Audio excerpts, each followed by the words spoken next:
So, Yep. And I was out of town on a little mini vacation, working vacation with my wife, where was that? and tried to call in the week before. I don't know. Was I sick or something? I don't know. So I know it's been a few weeks since I've been here. So. And here you are. So what's going on? Oh, not a whole lot. I am running a little late even today, but that's because we had kind of a little greeting for the kids at the school with the mentorship program. So, by the way, don't forget, guys, we have a mentorship program at the schools, and any level of involvement or help would be greatly appreciated. We're trying to work with some of the kids that may not have a life of success modeled in front of them, and so hopefully we can bring some men from the community that can be able to pour into some of these boys' lives, or some women in the community to pour into some of these girls' lives. All right, I don't want to totally get you off track here, assuming that there was one. You deal with the credit cards and interest rates and all that stuff at all, or is that kind of somebody else's lane? I don't deal with it per se, but I do. I mean, I absolutely, it's a conversation that needs to be had. I mean, if you got a lot of money in a lot of debt, that's going to slow down some of your financial goals.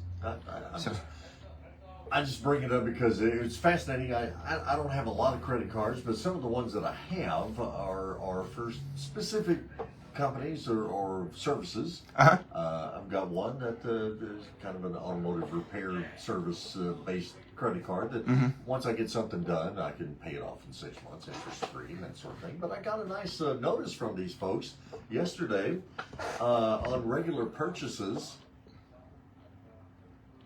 36% APR. I've never seen that high. Yeah. I was like, wow. Yeah.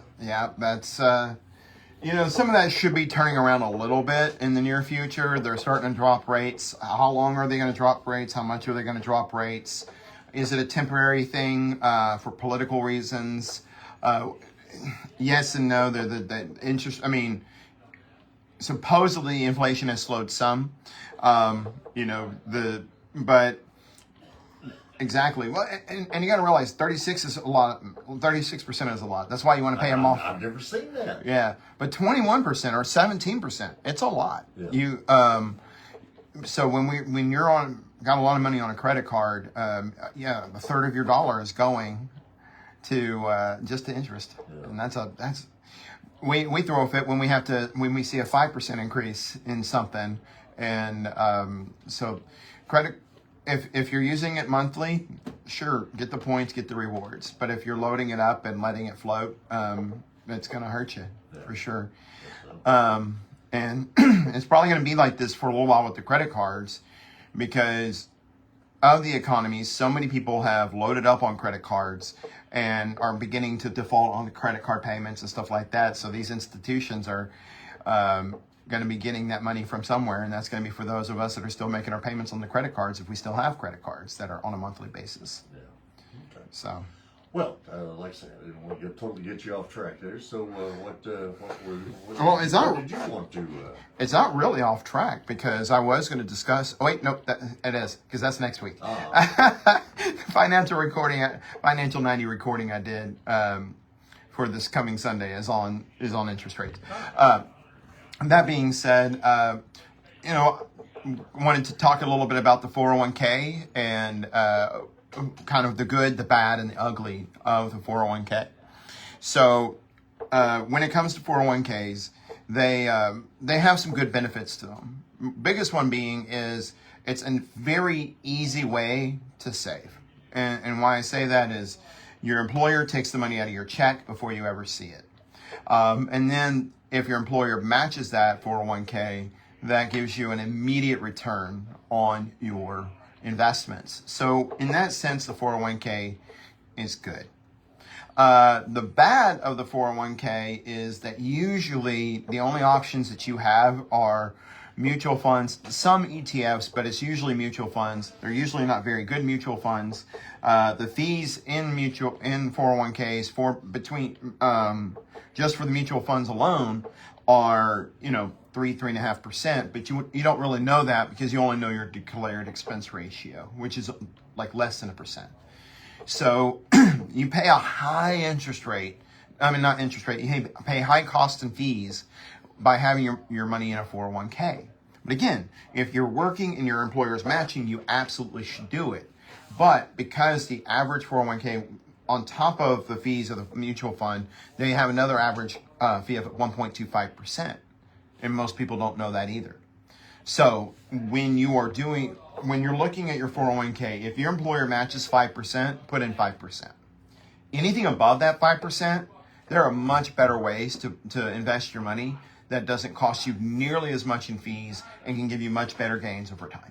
Okay, so just be mindful of that. 401k is good as a savings account, but don't if you want to save more money than what your company is matching, do it, but find other vehicles to do so.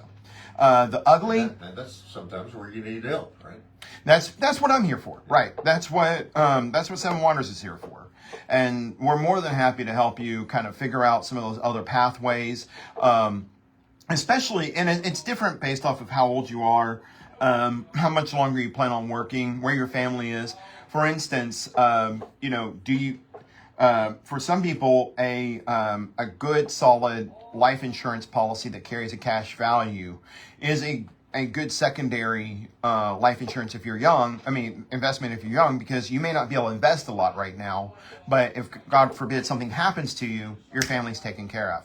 A lot of these policies nowadays have critical care or critical illness policies. So if you get injured or hurt really badly, you can use the life insurance value while you're still living. Or you can put it into a Roth outside of the account because tax rates are low right now. Or you can put it into a brokerage or investment. But unless your company is matching it, your 401ks are some of the highest fees of investments that you'll ever find. So, and the ugly is that you don't know about the fees. 80% of people don't even know their 401k charges them a fee.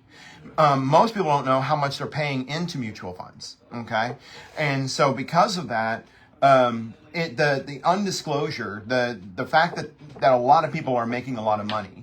Now, Congress has cut down on some of that with some of the rules by making them declare some of their fees. So what 401k companies then do is they go and tell a mutual fund, if you want to have your fund inside of our 401k, then we kind of need you to share some of your fees with us. And so then the mutual fund charges a higher fee so they can compensate the 401k, and it never even shows up anywhere. So there's a lot of sneaky ways that these guys are getting money out of you. And for every 1% that you are paying in fees over the next 20 years, that can cost you 20% of your portfolio. So just be mindful of the fees. 401ks are a great saving vehicle when you get matching, but if you don't, you still need to save. You still need to find ways to be disciplined to save, but there could be better places to have your money than the 401k. Talk about all that. George McFarland, Seven Wonders Advisors. That's it. SevenWondersAdvisors.com, 903-730-6688. And again, that's 903-730-6688. And if you'd like to look at your current financial outlook, we do have a financial clarity report. So give me a call and we will do one for you for free. Very good. George McFarland, Seven Wonders Advisors. Thanks, sir. Thank you. All right.